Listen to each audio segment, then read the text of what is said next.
Hello, and welcome to Universally Challenged, the podcast where we do cultural criticism from a biblical perspective.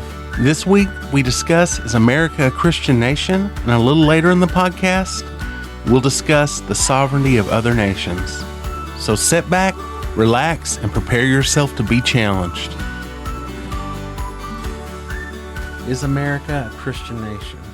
When you first told me about it the other day, I started thinking, and the easy answer for me is to say yes, but then I had to actually go and start looking at things and kind of disagree to say this was a nation established under God, but to definitely say it's a Christian nation at that point, I would probably say no, even though I think there was a majority of the constituents at that time that were Christian. The Constitution, the Declaration of Independence, our Bill of Rights, all point to Judeo-Christian ethics, but at no point can I use any of that to kind of justify and saying, well, yes, this is definitely a Christian nation. That was the point of writing all this stuff down as they did. Yeah. What's your thoughts on the Founding Fathers? Do you feel like this is more of a Christian group?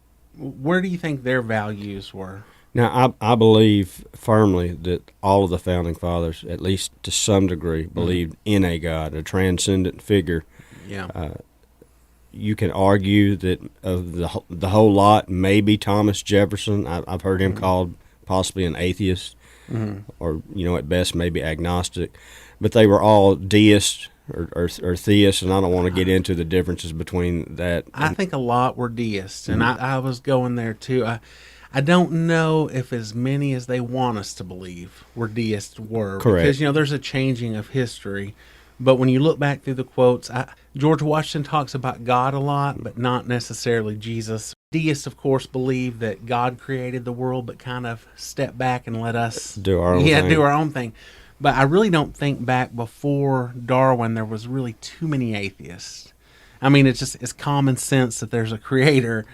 Darwin gives people an excuse to think that there's not a creator, even though his system doesn't make sense without somebody getting it started either. And I don't know if Darwin himself was an atheist.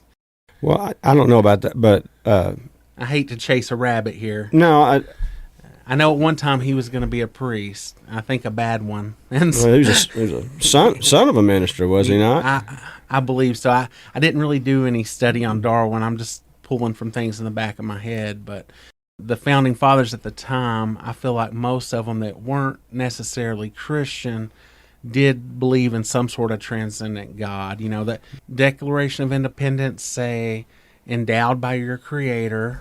It taught you have that in your notes too. Yeah. Let me read this real quick. So this is the start of the preamble, of course, the Declaration of Independence. We hold these truths to be self-evident that all men are created equal, that they are endowed by their Creator with certain inalienable rights, which is a key term there, that among these are life, liberty, and the pursuit of happiness. This was a direct appeal to the King of England at the time, because they were operating under divine right. Basically, the king said, I'm the king, and I've been endowed by God to do all this. But this was an appeal specifically to God. So these men at this time understood there was a higher authority than the king, than the King of England. And the great thing about this term inalienable means you can't be taken away. You can't give it away. Yeah. It can't be transferred. And so something like that can only be given by something that's outside, that's transcendent of who we are and what we are. Yeah, and you cannot be separated from those rights. That's something that's granted to you from the beginning by your Creator. And like we said, it doesn't really say anything about the Bible. It doesn't say anything about Jesus necessarily. It's just admitting to the fact there is a God who created us, and just because we were created by this God, we have these rights. Correct. From the beginning. Yes. And that's a whole, man, we could probably go all day on, our independent liberties and rights and whatnot, but just sticking to the topic of, was America a Christian nation? So we've established probably not all of the original Founding Fathers were necessarily Christian, but I feel like their cultural values came from Western culture, which is a Christian culture. Yeah. And I think that's important. I got a quote here from John Adams that you and a lot of people. Bet you I've got the same You quote, but probably I'm going to do. let you have it. Okay. Scooter. I'm going to let you have Thank it. you. It says, our Constitution was made only for a moral and religious people. It is wholly inadequate in the government of any other. Yes. And so you can take that, and I'm not saying John Adams himself was a Christian, but you can go through all the archives and you can pull up any type of quote that you want to from a certain individual to kind of maybe back up where you stand. However, when you put them all together in its totality, you can't argue the fact that these men had a belief in God of some sort. Yeah. Was it the God of the Bible as far as how Christians believe? Then we can discuss that at another time. Yeah. You know. I had a quote by Benjamin Franklin. Did you Oh, have that no, I didn't quote have too? that one. Okay. He says, "Nothing brings more pain than too much pleasure, and nothing more bondage than too much liberty." We believe in life, liberty, pursuit of happiness, but the view is that the people still needed restraint. Sure. And these as educated men, maybe they weren't Christian, but knew that there needed to be some sort of morality in society to make this type of government work. Yeah, correct. And you can only look at other places such as China and Russia, where the government is undefined and unlimited in their scope. And how much liberty would you say their citizens have? Yeah, none hardly. Yeah. whatsoever. And they talked about the TikTok, which I don't do TikTok. I kind of get how it works. All the TikTok videos I've seen have been on YouTube because I'm an old person, I guess. I don't know. But, Trump complained that they were spying on us through TikTok. Well, they've proven that TikTok really did monitor people. And when it started out in China, that's one of the things they used. It was a social app given to the people, and they could use it, and people would get social ratings based on things from TikTok as well. And when they'd ask Chinese people about it, they go, "Oh, well, for Americans, this may seem bad, but we're used to the government watching us. It's no big, it's just, whatever. Right. That's just how things work, So you're right. It's definitely a different view. And when you look at Eastern versus Western culture, a lot of things in the West, I hate to say better, but I'm going to say better in Western culture than they are in Eastern culture. As much as people want to hail Eastern religions and Eastern thought, they don't want to have slaves anymore. Slaves do not exist in a Western culture anymore. They're slaves that still exist in Eastern culture. Right Yes. now. So, I mean, you can hate on Western culture, but you don't want to go back to Eastern culture. No. I don't know what culture they want us to. I guess they want to develop a new culture, which is probably going to collapse on itself. I was reading the Communist Manifesto, okay? Have you read it before, Karl Marx? Okay. I pulled it up on my Kindle. It's only like 42 pages. They said it takes about an hour to read. I kept falling asleep, man. I can't do it. And I'm gonna finish it. But so far all he's doing is complaining about how rich people have advanced civilization so far. That's all I'm getting out of it right now. They've made towns and people are dependent on that. It's whatever, man. Now I know why communists use means of production all the time, because I don't know how many times he said means of production in there so far. I really don't think you need to read it to know it's stupid, but I'm going to read it anyway. I'm not saying it's stupid. Maybe we're communist here. Who knows? Maybe you'll find out if you keep Well, listening. we've already agreed that we're both white supremacists. Hold on. You're Okay. assuming my race. You're assuming my race here, man. Don't. Anyway, I'm not giving that up, Scooter. They don't get that for free, man. They can make assumptions on their own here. Well, what do you think of the idea that maybe instead of saying that we're a Christian nation, that we're maybe a nation of Christians, like where most of the population is Christian, or culturally Christian, where if you walk up to Joe Bob on the street and say, "Are you a Christian?" what's he most likely going to say? Yes. Yeah, he's going to say, yes, he's a Christian. Whether he's really a Christian or Correct. not, he's going to say, I'm a Christian. Because I feel like that if you look at our senators and our congressmen and stuff, we're starting to have more Muslim senators, congressmen. You're having atheist representatives. So I think the culture, even though once was more Christian, is now, would you agree that today we are less Christian as a culture? Now, I would agree with that for certain. And so I believe our government's starting to reflect that. Yeah, and to kind of go backwards, and we talked about this a couple of weeks in Sunday school about the separation of church and state. Yeah. And how that phrase never appears in the Constitution anywhere. It's just something made up by people convoluting the Establishment Clause in the First Amendment. Thomas Jefferson had a famous line in his letter to the Danbury Baptist Association in 1802 where he actually defended the First Amendment. And you can say what you want to believe about Thomas Jefferson, but these men at that point in time understood that this country was founded on at least the principle of separation of church and state, which means that the government needs to stay out of God's business, not that God should not be involved in the government's business. And I think we've reached a point in our nation now where that's been reversed. So that's what they believed in, limited government, but it's slowly gotten to the point where everybody's starting to depend on the government, and that's what this nation has to avoid at all costs. And that's what our forefathers believed, whether you think they're Christian or not. You can't argue with the words and the document itself. Yeah. We've gotten away from that for whatever reason. After World War II, there was a big change in this country. Maybe it was prosperity, and it's easy to see how prosperity can do that. We became wealthy at that point with exactly all the industry in Europe being destroyed, pretty much. Yeah. So it's, but yes, this is certainly far from being what anyone would consider a Christian nation right now. I think as far as cultural values go. And what Jefferson was saying was that the government couldn't get involved with the church, basically. Yes. They need to stay out of it. The major concern of the Founding Fathers was how to stop the government from becoming tyrannical. Sure. That's what they were trying That's what to they're avoid. used to. They felt like that was the rule they were under before.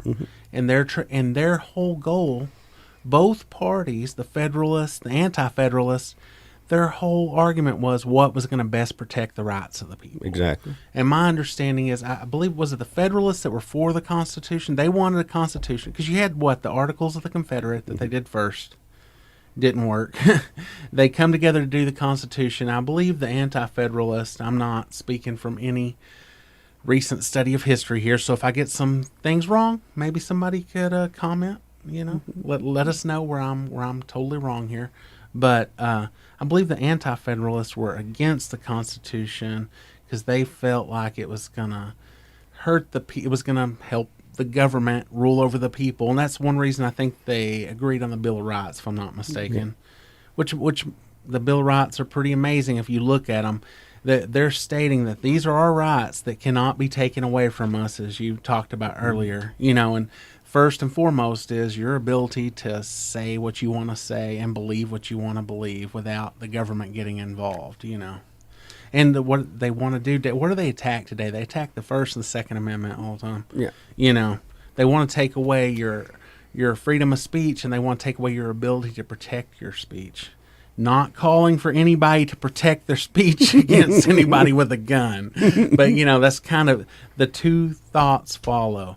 They were a government that was formed by rebels that stood up against, or you could call them terrorists almost. Honestly, they just won, and now we're America now, from people that had weapons that could defend themselves and defend their rights, and form a new nation. And you think that they would be afraid to allow their people to have the same means to overthrow them, but they were cool with the people having the means to overthrow the government if needed. Right. Right. And so. That's a big step. Yeah, it is. It is, because they're like, if this government ever gets out of control and you need to, you can defend yourself, you can raise arms, you can have a militia, and you can, take it back. So they were all about protecting the rights of the people, and that's really cool. I think people don't realize that all the time. Well, what about Christianity in America today? Does it reflect biblical Christianity?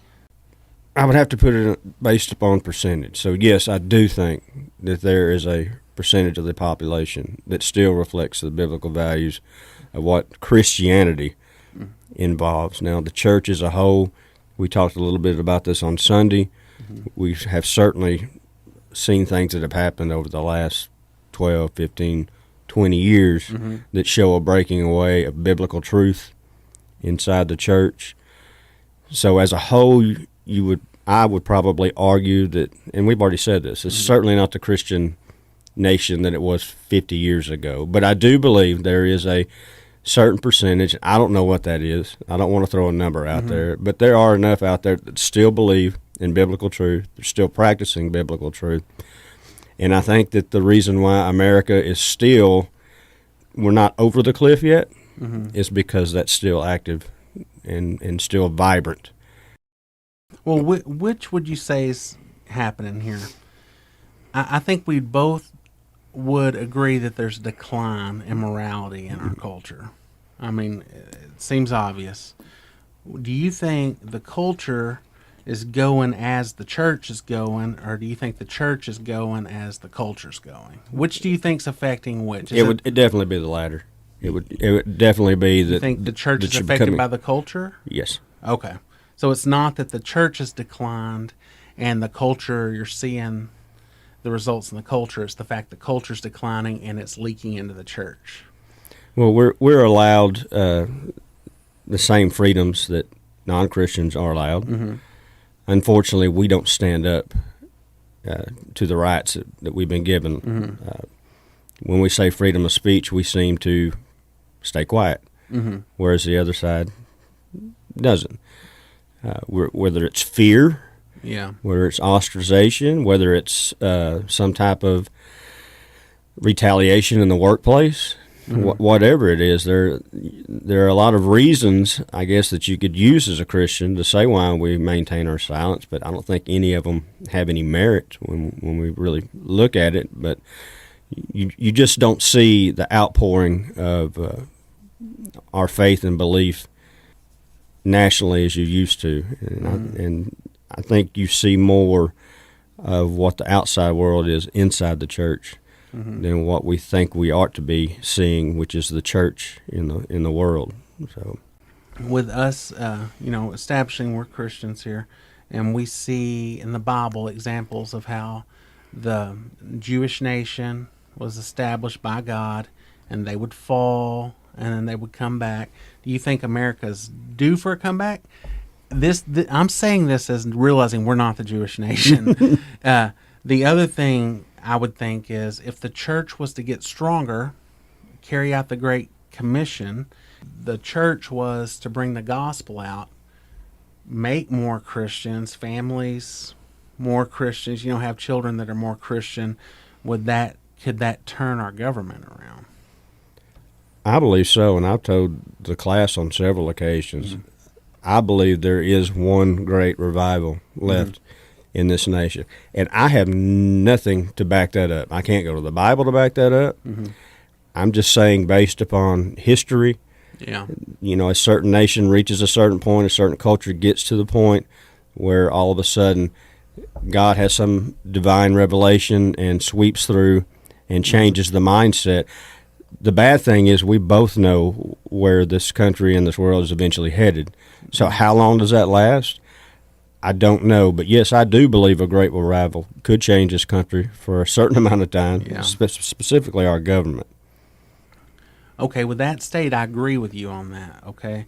So should Christians put more focus into spreading the gospel and maybe less focus into pushing political views? Like, if you go to Facebook, you're not a good Christian unless you've got the latest, Republican quote on there. And I'm not saying the Republicans are the party of Christians, because I don't think that any of them are on our side, to be honest Correct. with you. They're all just looking to get their votes. And, I think you are obligated to vote with the ones that most reflect biblical values. And I'm not saying which one it is. Determine that one for yourself. Not a political podcast, and I don't want to pick political sides. If I make political statements, it's just you're thinking they're political statements because I'm just stating what I think the Bible says, and that's all there is to it. I'm never going to be somebody that pushes political candidates on people, because I don't think that's the answer for the world. I think Jesus is the answer for the world. So, Amen. Do you feel like more people should spend time proselytizing and less time, putting Ted Cruz things on their Facebook, possibly. Well, I think so, because the Bible, and just to get back to what you said, that's what the Bible commands. Yeah. It doesn't command you to vote for a specific candidate. And secondly, on top of that, the Bible tells us in Romans that the government's ordained by God. Mm-hmm. It was put in position. So there's certainly a positive to government. There is a use for our government. So we're not here trying to run down the government. Mm-hmm. If it's given by God, how could you? Yeah. However, a government without accountability, with unlimited powers, we've seen it too many times in our past. We see it right now in other countries. It spells disaster for the nation that it's in charge of.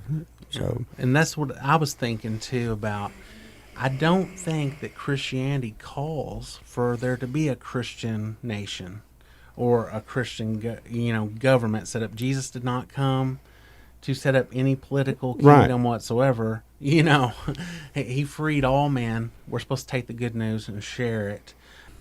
I think you should be able to go to another country, and if you find another person that's a Christian, you should feel like you've met a brother or you've met a sister. Yes. And you should have the bond in Christ. And I know as an American, and I think maybe even more so as a Texan, I feel a sense of pride in that. Like, I probably feel more pride in being a Texan than I do in an American, to be honest with you. It's just one of those things growing up in Texas, you feel that. But at the same time, that this world's not my home. At the end of the day, this country can go apostate.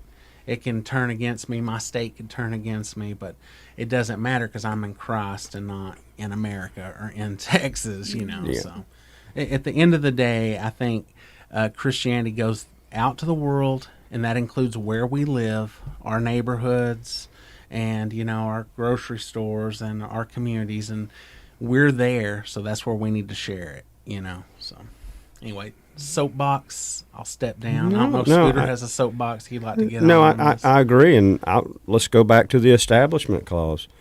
One of the key principles about the Establishment Clause, and it's later spelled out in the Constitution, is service to our country. Mm-hmm. It's and that's one of the points that Jefferson wrote to Danbury about, was it didn't matter what religion you believed in, didn't matter what color you were. The only stipulations for service in the United States government were basically age, length of citizenship. There's probably one or two more that I can't call up, but those were the two main things. You had to be a certain age, and you had to be a resident of this country for a certain amount of time. That, of course, now we all know this was a male-dominated society back then, but it did not have any disqualifications for women that I know, and I apologize if that's not the truth at the time. But those are biblical principles. You look at Christ. If it was the case, those things have been long since corrected because of the view that men and women have the same value in the sight of God, the same reason slavery's ended. Which is a biblical principle. It's a biblical principle. Christianity has set all these... It's corrected itself to some level. I'm not going to say it's perfect, but it's definitely through the Christian worldview that we're all created equal in the eyes of God. A lot of these issues have been fixed. Exactly, and Christ himself said, "He who listens to me hears the truth." Yes. So that includes everyone that will listen to the truth. That's not based on color, race, religion, ethnicity, whatever else you want to throw in there. That's a biblical principle. And once again, that's just something that I believe is kind of mirrored in the statements by a forefather, whether they believed them as a Christian or not. Yeah. You can't argue the symbolism. Yeah. And they had the view that people had value and they had rights. Exactly. Do you think the banner of Christian's too broad? Because I think of all the people that call themselves Christian now, and like Mormons, they're the Church of Jesus Christ of Latter-day Saints. I don't even think they like to be called Mormons anymore. I think they like to go by I don't even think they like LDS. I think they're supposed to say it totally out so they can associate themselves with Christianity, because they'll say it's in our name, Jesus Christ of Latter. So they are Christians. That's their view. JWs, I think, consider themselves Christians. They might not, but I think they do. Mm-hmm. I have a neighbor who come to my house to give me a plant. They just moved in, and I was trying to invite them to church, and I asked them, "Do you go to church anywhere?" And she goes, "Oh yeah, we're JWs." And it's like, waiting for the spiel, but it never came. So it was weird. I don't know if I'm not worthy to be in their group or what. I felt kind of disappointed. And when it was all said and done, I thought, well, I guess I missed my opportunity to share the gospel with them. But I honestly was expecting it after she told me she was a JW. But she was just dropping off a plant telling me she was our new neighbor. I've talked to him a couple times since then. Maybe I'll get that opportunity again. They may be like a lot of Christians that just go to church on Christmas and Easter. So. I don't think so. By talking to them, they go to the Kingdom Hall out there in a town close to us, which I'm not going to mention on the... But this is more of a hot topic. How about Catholics consider themselves Christian? Where do you fall on that? Well, we've talked about this before, and I absolutely believe without any doubt whatsoever that there are good Christian Catholics. However, when we get down to Catholicism in general, there's a whole lot of nonsense. And I apologize for using that word for anybody out there who is a good Christian Catholic, but if you look at the things that are involved, the rites and the practice of the religion itself, you can see that there's a lot of unnecessary things that go on that have nothing to do with serving God. Yeah. Well, I'm Protestant, and I'm still protesting the Catholic Church, so I think, man, it's tough. And, some people will make the argument that at one point the Catholic Church was the only church. It was not. That is all marketing, pretty much. But the issue I have is true Christianity, true saving faith in Jesus comes by grace. And that's the only way it comes. There's no works involved whatsoever. It's a work of God. You're giving grace. It is nothing you can ever earn. And Catholics think that you work to receive your salvation. That is not a Christian thing. That is anti-Christ. Yes. It really is. It is. And so I do believe that there are going to be people that were Catholic that are in heaven. I do believe this, but I don't think they did not get there by the teachings of the Catholic Church. They got there because they didn't understand what the teachings of the Catholic Church were, and they believed that Jesus saved them. Yes. And that they had saving faith in Christ. Right. And I do believe there's probably some old lady. I've heard somebody else say this before. I don't know if it's Paul Washer or somebody that kind of sounds like him. Maybe in South America, who grew up in a community that only had a Catholic church. She went there. She loved Jesus. She believed she was saved by Jesus, who's in heaven right now. But overall, if you're a true believer of salvation by works, then you're not getting to heaven by works. What do they do? They say, Lord, Lord, we cast out demons in your name. We did miracles. We did all this stuff. He said, depart from me. I never knew you. And why is that? They were looking to themselves for justification. They were looking to their works and what they did. And Jesus said, I do not know you. They didn't look to Christ. That's all you can do is point to Christ when you get to heaven. And if you do anything else, you're not making it to heaven, pretty much. And so that's why I would say that it's too broad of a term. Yes, I agree with that for sure. And to say you're a Christian, you almost need definitions behind it. One time I worked with a girl, and she's a very good Christian girl, and I asked her, I could tell she was a Christian person. I asked her if, she was a Christian, or whatever, and she said yes. And I said, what type church do you go to, or whatever? I'm just wanting to kind of clarify, what denomination she in. It gives you an idea about somebody. People don't like denominations. But if I sit there and you tell me you're Methodist, I have a good idea of kind of what you believe. You tell me you're Baptist, I have a good idea of what you believe. It kind of helps, sort things out. She told me she's a Bible-believing Christian. And then she asked me what denomination I was, and I said, I'm also a Bible-believing Christian. And she goes, huh? And I said, oh, that's what I'm talking about. Now, what church do you go to? So we sorted that out. But anyway, I just think it's funny because, like I said she's a Christian, and I needed more definition for it because Christian's way too broad of a term nowadays, I don't know how to necessarily rectify that. I don't think we're necessarily supposed to do that as Christians. There are sheep, there are goats. No matter what church or denomination you're a part of, at no point do we sort those out. Right. At one point, God's going to sort out the sheep from the goats. Now, at the same time, you don't have a wolf in sheep's clothing leading your church. I think you need to root that out. You cannot be part of a church like that. But at the same time, I don't think it's my job to go around to the different denominations and point out who's wrong and who's right. I think a Bible-believing Christian who reads the Bible should be able to sort that for themselves and know whether they're in one of those places or not. No, I agree. And one important thing for those who don't know, when you take Christ out of Christianity, which you can't spell it, but anyway, when you take Christ out of Christianity, you've basically made yourself like any other worldview. Yeah. And everything else is works based, whether it's Roman Catholicism, Islam, Judaism, whatever you want to put in there. That's what's so unique about our beliefs. It's because we did nothing. We deserved nothing from God, but it's the fact that God loved us first. Yes. And it's what he did was free. You can't do anything to deserve it, can't do anything to earn it, and you can't do anything to lose it. Yeah. And I think that the simplicity of that, Zach, and we've talked about this before. You just said something that alienated a lot of people. Well, no, it's true. It's true. Truth alienates. Well, we agree on that. So, I think it's so easy that some people just can't take it. It's it's difficult, and it's one of those things. You can hear it a lot, and sometimes it takes, people hearing the gospel. I mean, I believe it's gospel truth. Sometimes you hear it, you're almost numb to it, and I believe that's a work of God. It's the Spirit changing someone's heart, and that's all you can do is keep delivering that. Right.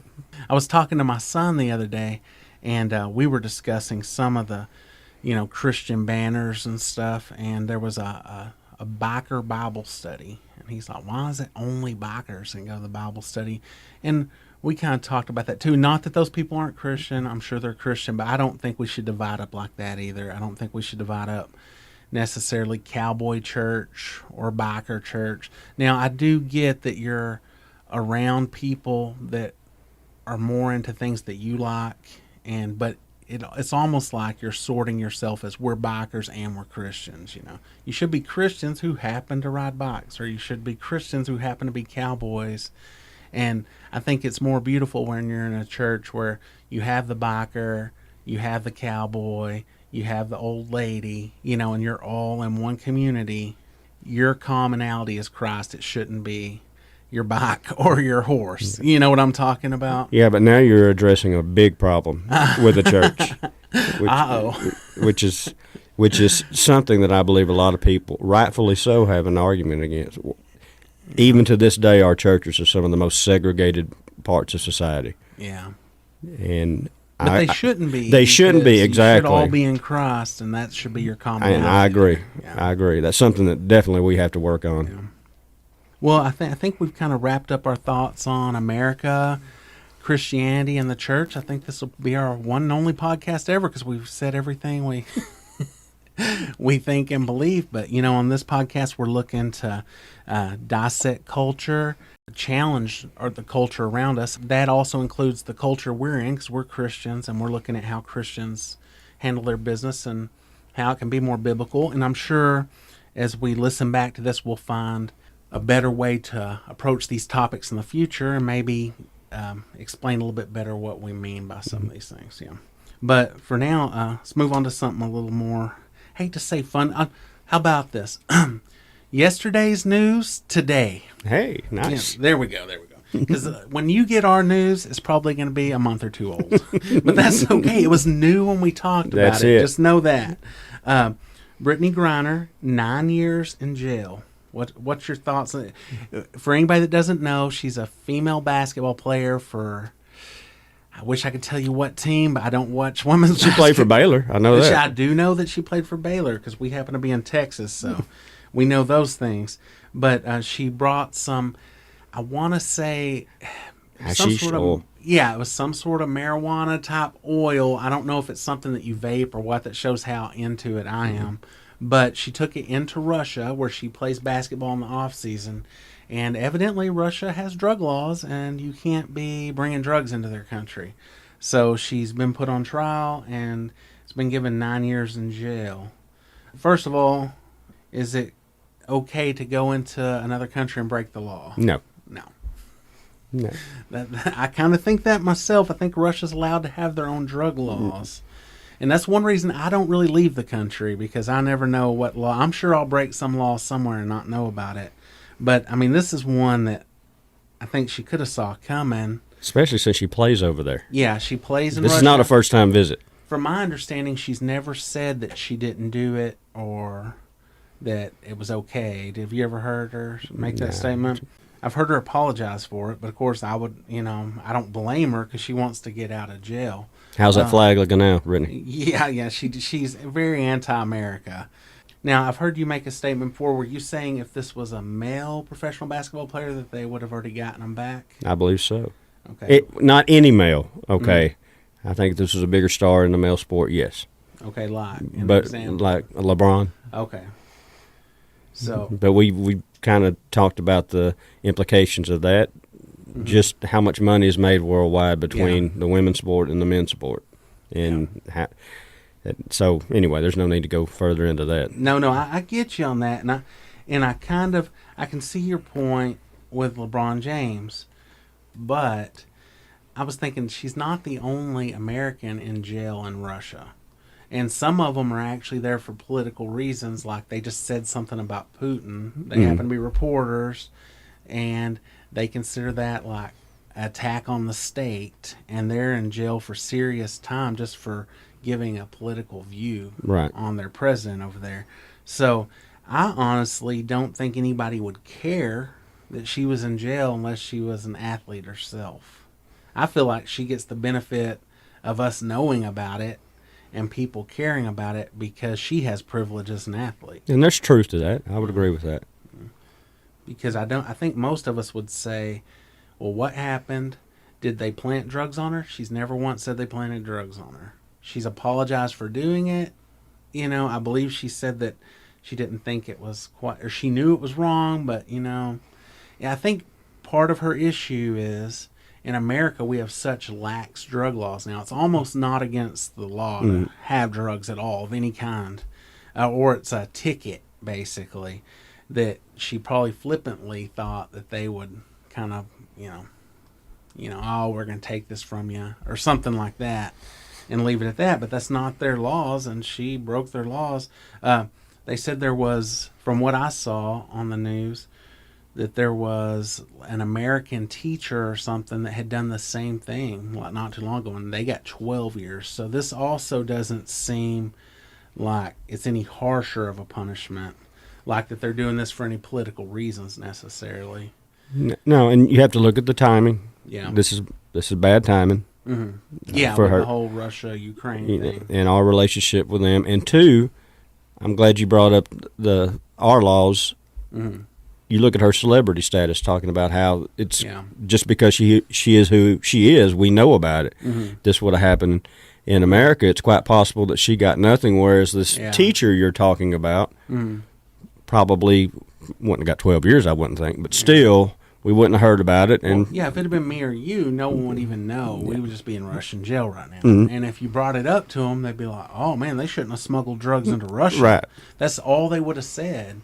And they're making it seem like they did this to her because she's a woman or she's American and they're just picking on her type thing. I don't necessarily know that's the case. Now, at the same time, I don't know all the details. And by the time somebody hears this, there may be new evidence that come to light that makes my statements look foolish. But from what we know right now, I really don't know what we can or what we should do about it. As I don't like the idea of Americans being in jail in any other country. But I think when you're an American and you travel to another country, you need to obey their laws, probably. Yes. Yeah. I mean, they have the right to have laws, and just because we're Americans don't mean we have the privilege to go in there and only hold to our laws in America. If that's the case, stay in America, and you get that. But they were also talking about there's people really pushing political pressure to trade some Russian prisoners we have, some notable terrorists that have tried to kill Americans before. Do you think that's something that should be dabbled in, or the thought should be? I don't think it should be dabbled in, but it looks like that's what's going to happen. Oh, so she is a bargaining chip. I mean, if nothing else. Oh, so yeah. So the recent news is they're most likely going to do that. Now, this is the last I heard, and I haven't seen any more of it in the last week and a half. But apparently they were going to trade one notorious terrorist to Russia in return for Brittany Griner and another Marine. But I haven't heard anything on that in the last week and a half. So I don't know if it was something they were waiting to see what the Russian court was going to do or not. But it wouldn't be the first time. And it's certainly not going to be the last time where governments exchange prisoners. Yeah, but I'm not saying it's right. Is it a fair trade? Not in my opinion. I don't think so either, especially when you think of the fact there are political prisoners over there right now that I just don't see why they would trade for her who actually broke a law. I don't know. Same time, I don't wish her to be in jail for 9 years. And so, I don't know, Scooter. I'm kind of conflicted on it. I don't like the idea of Russians having Americans in prison, but I don't, Americans can't be going over there breaking the law. No. I personally stay out of Russia.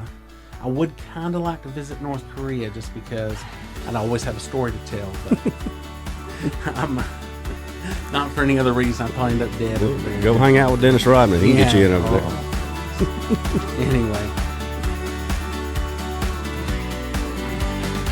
Thank you for listening and supporting our podcast. And until next time, keep styling and profiling. UCCast